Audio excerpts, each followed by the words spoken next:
Welcome to wet, rainy northern Michigan.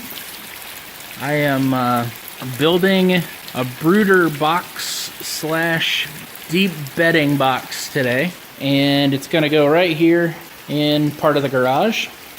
We just moved here about a month ago and decided to get some chickens.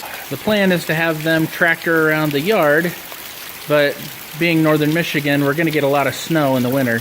And so that becomes impractical, and they really need a more permanent place to stay. More protected from the weather anyway. The plan is to bring the chicken tractor in here and put it on top of a 2-foot deep box, essentially, that is the same size as the entire chicken tractor. And then do the deep bedding method of taking care of them, so we're not out here in the cold scooping poop all the time off of cement or whatever we use for the bottom.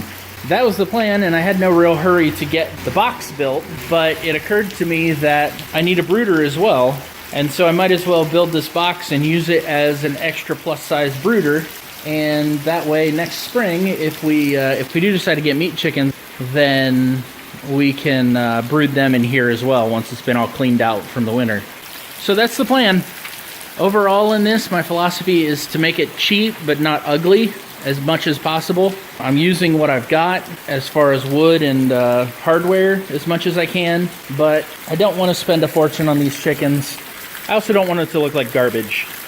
The chicken tractor itself is actually almost done, but it occurred to me that this needed to get done in a hurry because we got chickens coming in 4 days. So here goes. So I doubt the time-lapse showed that. I was cutting this board, this scrap of plywood in half to 2 4-foot sections. I knew ahead of time that I should have clamped each of them at their center. So one at about 2 feet and one at about 6 feet, so that once the two parts were cut, it would support the weight. But I was in a hurry and got lazy, and you can see, luckily I'm not trying to use this piece, but as the saw cut through the last bit of this, the heavy end out here caused this board is reasonably secure, but the other board started to tip up, and that grabbed the hold of the saw blade underneath. The bottom half of the cut got smaller, grabbed the bottom of the saw, it jumped out of the kerf and sawed into my board here, and could have been, you know, if my hands had been near there, it could have been lost fingers. So both good reasons to keep your hands away from a saw, and more importantly, secure your pieces better than I did there. I don't normally do that kind of stupidity, but I did today. Back to the time lapse.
So I'm going to cut the 2x4 sections of this on my chop saw. This is the general layout of the thing. You can see where I was talking about cheap. I'm not using any sort of cheap and easy, not using any sort of fancy joinery with this at all. Just 2x4s, butt joints on the corners.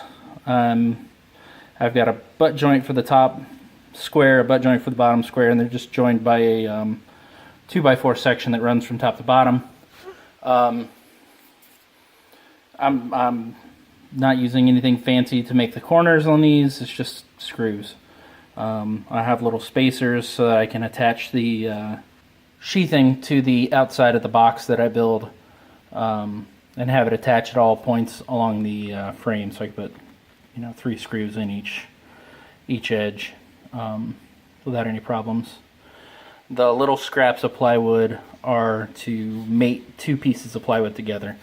When I first bought the chicken tractor parts and started building the thing, I accidentally bought studs for a 9-foot ceiling. And my brain said, sure, just make it that long, and it won't hurt anything that everything's 9 inches longer than the 8-foot parts that are readily available. And so I wind up having to do foolish things like this little cut here, and this little plate to mate things together, and I keep having to buy 9-foot studs. If I had it to do over again, I'd keep it at 8 feet, but I don't, and so I'm going with what I've got.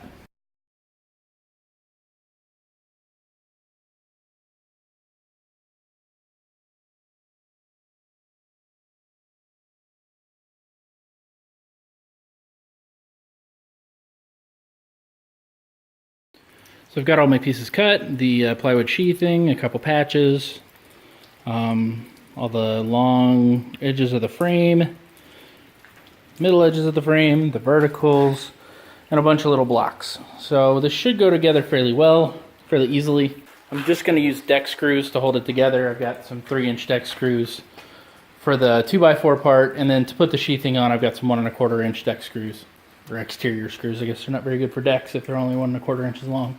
So that's the plan. There's not a whole lot to this. I'm going to be checking for square occasionally as I go along, but honestly, there's not going to be a lot to prevent this thing from parallelogramming a good bit. I'll just sort of eyeball it as I go, and I'm just genuinely not too concerned if the chickens have to live in a parallelogram instead of a rectangle.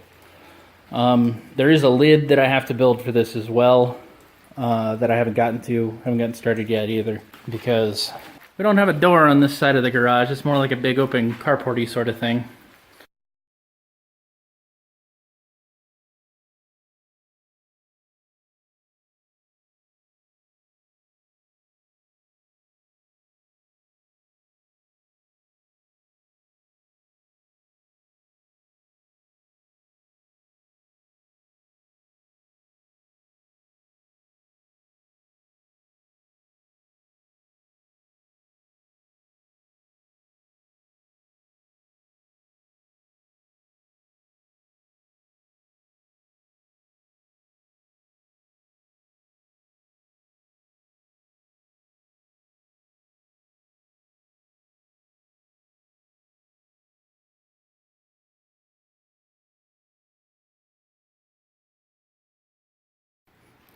So there's the basic frame of the brooder slash deep bedding box thing.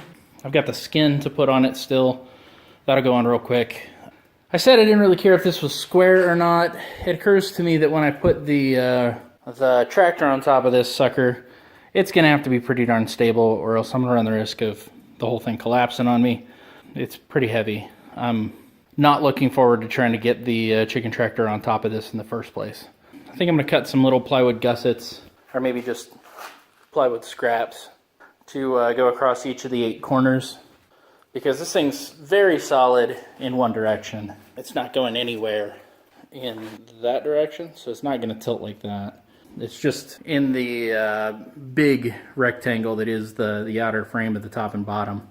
That rectangle could easily parallelogram, so that is this side could move independently of that side. So I'm going to try and fix those in place, add a little support for these corners. Plus, I want to be able to drag the thing around or flip it up on its side without having to worry about it shearing off screws or anything foolish like that.